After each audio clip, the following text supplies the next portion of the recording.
Oi, tudo bem? Nesse vídeo nós vamos abordar sobre a Grécia Antiga, os legisladores, as guerras médicas, a Liga do Peloponeso, a Liga de Delos, as guerras entre Esparta e Atenas e a decadência da Grécia Antiga. É interessante que você assista o vídeo 1 e o vídeo 2.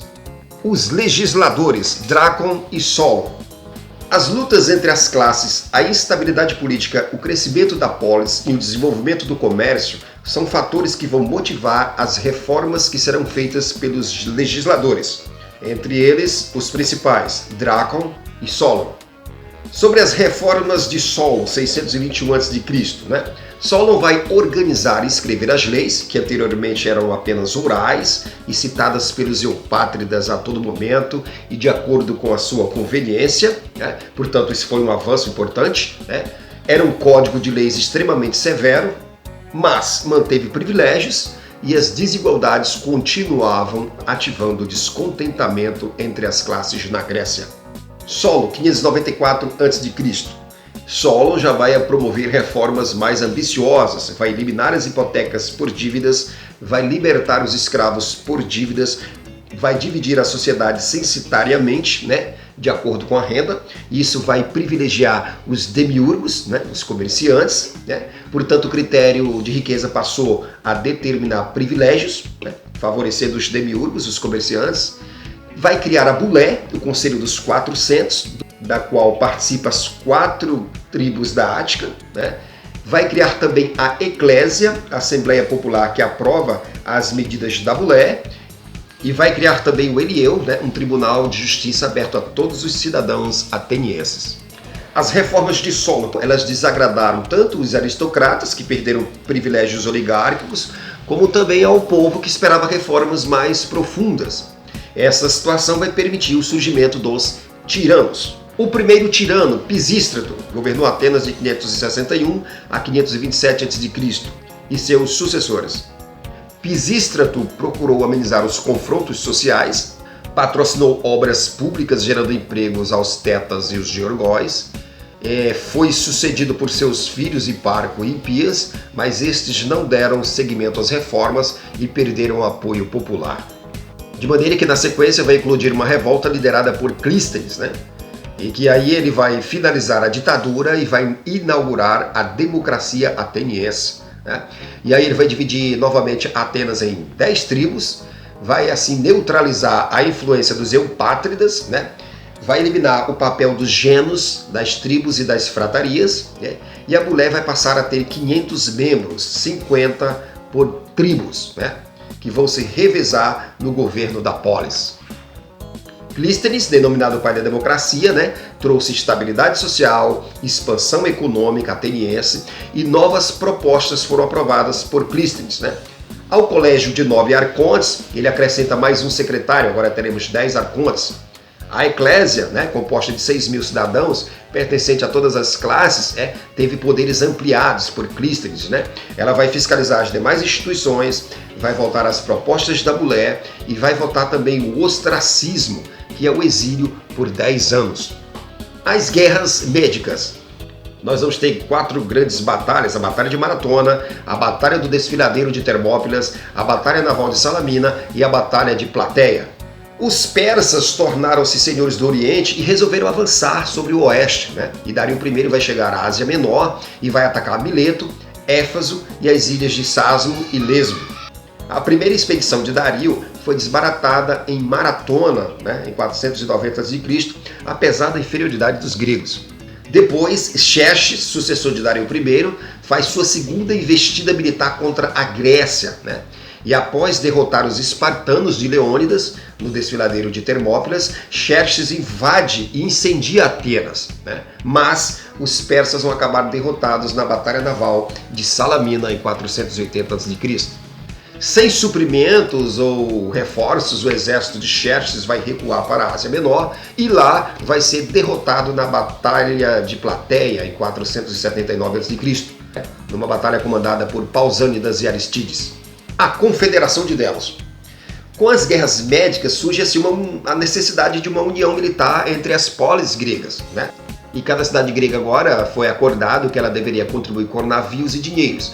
e esses recursos seriam depositados na cidade de Delos. Quase todos os estados gregos do Mar Egeu vão se aliar a Atenas, né, na Confederação de Delos.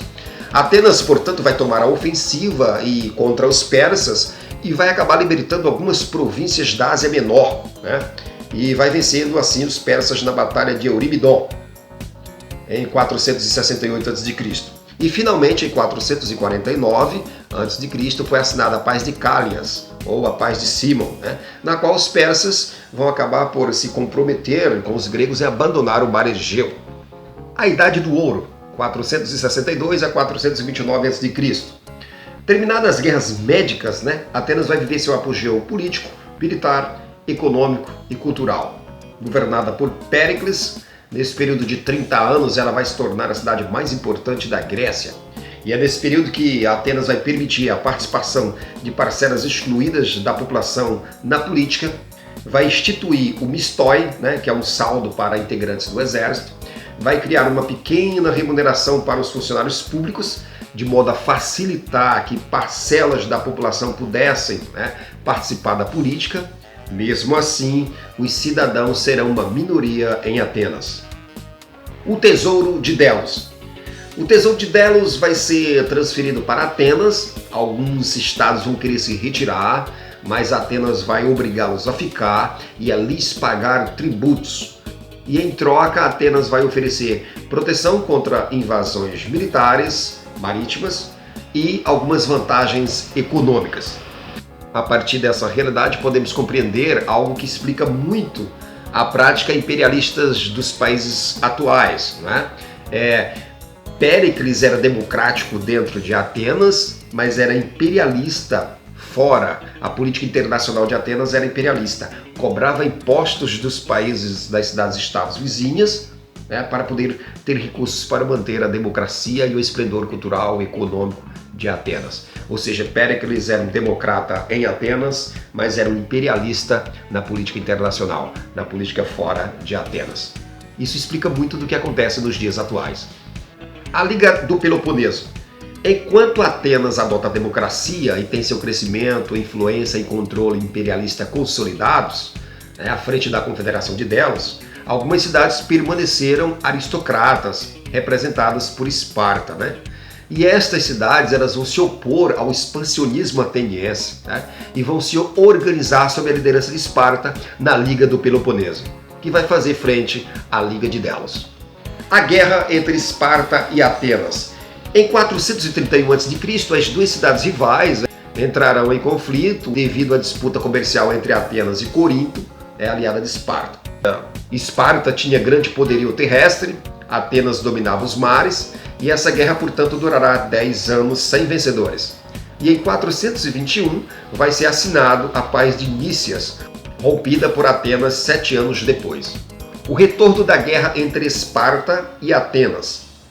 Reiniciadas as lutas que só terminariam com a vitória espartana na Batalha de Aegospótamos em 404 a.C., Atenas é obrigada a entregar seus navios, a renunciar ao império e a demolir suas fortificações. É o fim da democracia ateniense, né, e início da hegemonia dos governos oligárquicos.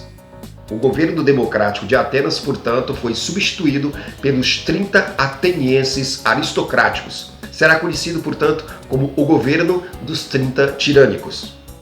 A hegemonia de Esparta na Grécia não demorou muito, né? E a cidade de Tebas, no Estreito de Corinto, projetava-se como uma grande potência militar na Grécia. E graças às táticas militares, né, de seus generais Epaminondas e Pelópidas, os tebanos vão vencer os espartanos, né, na Batalha de Leuctras em 371 a.C., né, e assim terão a sua hegemonia, que será também de curta duração. A decadência grega. As guerras entre Atenas e Esparta, né, enfraqueceram as cidades-estados gregas, e a partir de meados do século IV a.C., nenhuma das cidades tinha condições de se sobrepor sobre as outras, né? E, portanto, o resultado dessa situação política e militar será a decadência, uma vez que a Macedônia, ao norte da Grécia, se fortalecia e se expandia, tornando assim inevitável seu avanço e conquista da Grécia. Assim, graças às conquistas de Alexandre o Grande, sucessor de Filipe II da Macedônia e conquistador da Grécia, no Oriente ocorre a fusão da cultura grega com a cultura oriental. Surge assim o helenismo. Bom, esse vídeo é o último dos 3 vídeos sobre a Grécia. É importante que você assista os 3. Espero que vocês gostem, dê um like, se inscreva no canal e até a próxima.